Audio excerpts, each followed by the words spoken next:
Prions. Ô Père Céleste, Dieu, merci.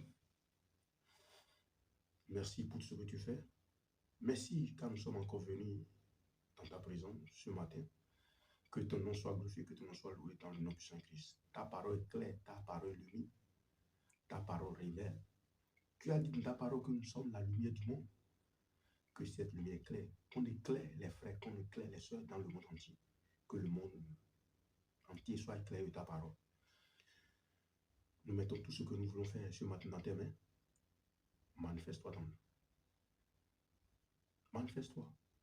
Et que ton nom seul soit glorifié. Dans le nom puissant que nous avons prié. Amen.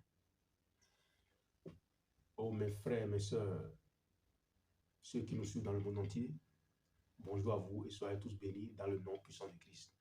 Votre frère, Light Abraham, je suis encore avec vous ce matin pour partager ce que j'ai titré « Vous êtes la lumière du monde ».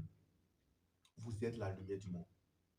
Jésus-Christ nous a dit dans sa parole que nous sommes quoi? Nous sommes la lumière du monde. Mais on ne peut pas commencer cet enseignement sans définir la lumière. Qu'est-ce que le dictionnaire Larousse nous dit par rapport à la lumière?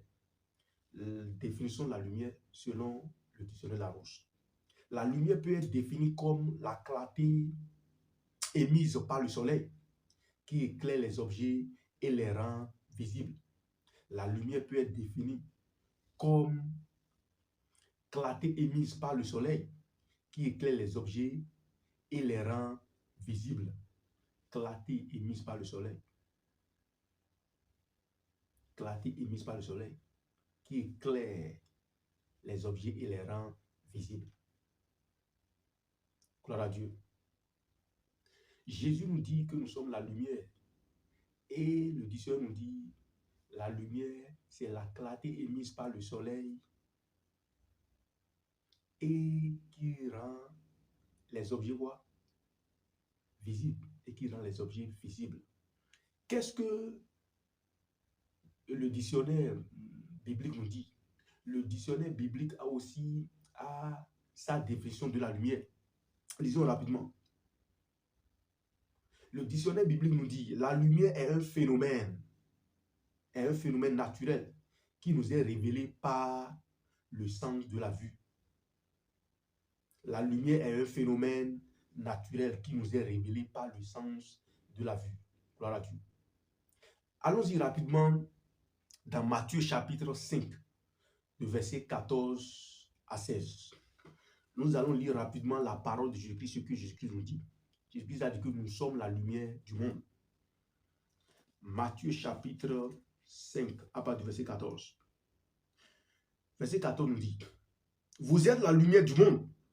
Une ville située sur une montagne ne peut être cachée.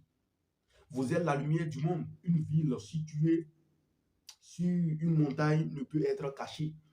Verset 15 nous dit, et on n'allume pas une lampe pour la mettre sous le boisseau, mais on la met sur le chandelier. Et elle éclaire tous ceux qui sont dans la maison. Verset 16. Que votre lumière luise aussi devant les hommes, afin qu'ils voient vos bonnes œuvres et qu'ils glorifient votre Père qui est dans les cieux. Gloire à Dieu. Que votre lumière luise et que les hommes glorifient votre Père qui est dans les cieux. Gloire à Dieu. Que Dieu le Père puissant soit glorifié dans le nom de Jésus-Christ. Jésus-Christ nous compare à la lumière. Jésus-Christ nous compare à la lumière de ce monde. Parce que le monde actuellement traverse l'obscurité. Et nous, les enfants de Dieu, on doit éclairer, on doit briller et faire manifester la lumière. Là où il y a la lumière, l'obscurité disparaît. Tu représentes la lumière par ton caractère, par tes habitudes, par ce que tu fais, tu éclaires. L'obscurité ne peut pas résister. C'est pour cela que la Bible nous dit qu'une ville située sur la montagne ne peut être cachée. Tu représentes la lumière. Le monde ne pourra pas te cacher. Ceux qui t'entourent, qui sont dans l'obscurité, tu les éclairas. Ils verront clair dans le nom puissant de Jésus-Christ. Tu ne peux être caché. Personne ne peut te cacher. Ce monde ne pourra pas te cacher. Gloire à Dieu. On n'allume pas une lampe pour la cacher. On allume la lampe pour la mettre sous quoi? Sur le chandelier. Pour illuminer, pour éclairer. On la met sur quoi? Sur la table. Pour que ceux qui sont dans la chambre puissent voir clair. Et Jésus-Christ nous compare à la lumière. Donc on doit illuminer, on doit éclairer ce monde. On représente la lumière. Et la lumière fait disparaître l'obscurité. Là où tu es, mon frère, là où tu es, ma soeur, actuellement, tu éclairas. Ceux qui t'entourent verront clair. Car la lumière est le symbole de la vue. La lumière permet de voir. La lumière aide à sortir de l'obscurité. Ceux qui t'entourent sortira, ou ceux qui t'entourent sortiront de l'obscurité dans le nom puissant de Christ. Gloire à Dieu. Qu'est-ce que Jésus-Christ est en train de dire quand il nous dit que nous sommes la lumière du monde? Il est en train de nous dire tout simplement, il te dit à toi, mon frère, à toi, mon soeur, mon frère, à toi, ma soeur, à toi, mon frère, qu'on doit le représenter sur cette terre. On doit éclairer parce que le monde actuellement traverse une obscurité atroce. On voit dans le monde actuellement l'abomination. Les hommes se marient entre eux, les femmes se marient entre elles. Que le Seigneur Tout-Puissant nous aide dans le nom de Jésus-Christ. Beaucoup d'actes se perpétuent actuellement dans le monde entier. Et le monde entier clappe. Le monde entier fait quoi? Le monde entier est en train d'ovationner ce qui n'est pas du tout bien. Le Seigneur Tout-Puissant nous éclairera dans le nom puissant de Jésus-Christ. Gloire à Dieu. Allons-y rapidement dans Jean chapitre 8, verset 12. Jean chapitre 8, verset 12 nous dit quelque chose. Jean chapitre 8, verset 12. Jean chapitre 8, verset 12. Jean chapitre 8, verset 12. Ok. Jean chapitre 8, verset 12 nous dit: Jésus leur parla de nouveau et dit: Je suis la lumière du monde. Celui qui me suit ne marchera pas dans les ténèbres, mais il aura la lumière et la vie. Que je lis encore.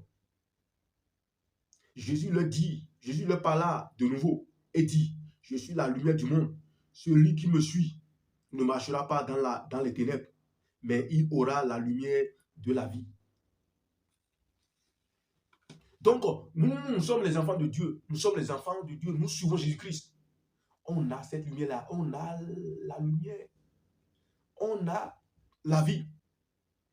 Donc, on doit éclairer ceux qui ne sont pas de Jésus-Christ pour qu'ils puissent aussi avoir cette lumière, pour qu'ils puissent venir aussi à Jésus-Christ. On doit éclairer. Tu représentes la lumière.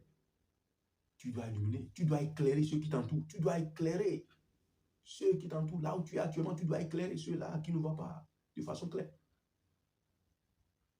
Nous sommes la lumière de ce monde. Et Jésus-Christ nous a donné cette mission. De faire quoi? D'éclairer.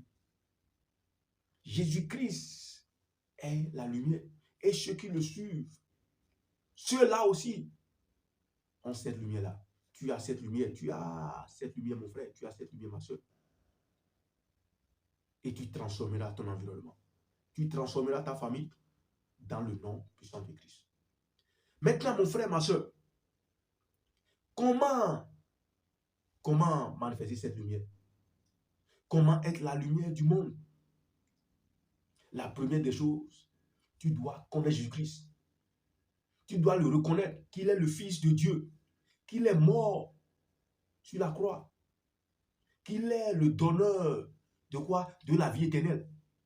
Tu dois l'accepter, tu dois le reconnaître qu'il est le quoi? Le donneur de la vie éternelle. Allons-y rapidement dans 1 Jean chapitre 5 verset 20. 1 Jean chapitre 5 verset 20. 1 Jean chapitre 5 verset 20. 1 Jean chapitre 5 verset 20. 1 Jean chapitre 5 verset 20 nous dit: Nous savons aussi que le Fils de Dieu est venu, qui nous a donné l'intelligence pour connaître la vérité. Et nous sommes dans le véritable, en son Fils Jésus-Christ. Je lis encore. 1 Jean chapitre 5, verset 20. Nous savons aussi que le Fils de Dieu est venu et qui nous a donné l'intelligence pour connaître le véritable. Et nous sommes dans le véritable, en son Fils Jésus-Christ. Tu dois connaître Jésus-Christ, tu dois le reconnaître, qu'il est le quoi? Le Fils de Dieu. Là, tu manifesteras la lumière. Tu l'acceptes. Gloire à Dieu. La seconde des choses, c'est quoi? Tu dois grandir dans cette connaissance-là. Tu dois grandir en Christ. En lisant la parole de Dieu. Avoir une vie de prière constante. C'est la deuxième des choses, ça. Maintenant, la troisième des choses, c'est quoi? Tu dois le servir. Tu dois servir Dieu. Tu dois servir Jésus-Christ. En faisant quoi? En partageant la parole de Dieu. Tu dois servir le Christ. Tu dois le servir. La quatrième des choses, c'est quoi? Tu dois partager la parole. Tu deviens un évangéliste. On ne te dit pas de laisser ton travail. Tu dois chercher à faire quoi? À partager la parole de Dieu. Là où tu es. Ça peut être sur les réseaux sociaux. Ça peut être sur les réseaux sociaux. Dans ta famille. Dans ton entreprise. Là où tu es. Cherche à faire quoi? À partager la parole de Dieu autour de toi. Maintenant, en tant que lumière, comment ceux qui t'entourent reconnaîtront, sauront que tu es la lumière? Ceux qui nous entourent, comment ils sauront que nous représentons la lumière, que nous sommes la lumière du monde? Il faut être gentil. Il faut manifester l'amour autour de toi. Faire aux autres ce que tu aimerais qu'on te fasse. Et sois authentique. Ne vis pas une double vie. Sois authentique. Ne joue pas au double jeu. Que le Seigneur nous bénisse dans le nom de Jésus-Christ. Cette lumière que tu représentes dans ta famille, cette lumière que tu représentes là où tu es, cette lumière se manifestera dans le nom de Jésus-Christ. Ce monde ne pourra pas te cacher. Tu dois te manifester. Et cette lumière que tu représentes se manifestera dans le nom puissant de Christ. Soyez tous bénis dans le monde entier au nom puissant de Christ. De vos frères Light Abraham. Soyez bénis. Commentez et aussi souscrivez à cette chaîne de YouTube pour avoir de temps en temps nos enseignements. Soyez tous bénis. Aimez et commentez aussi. Que le Seigneur vous bénisse dans le nom de Jésus-Christ. Amen.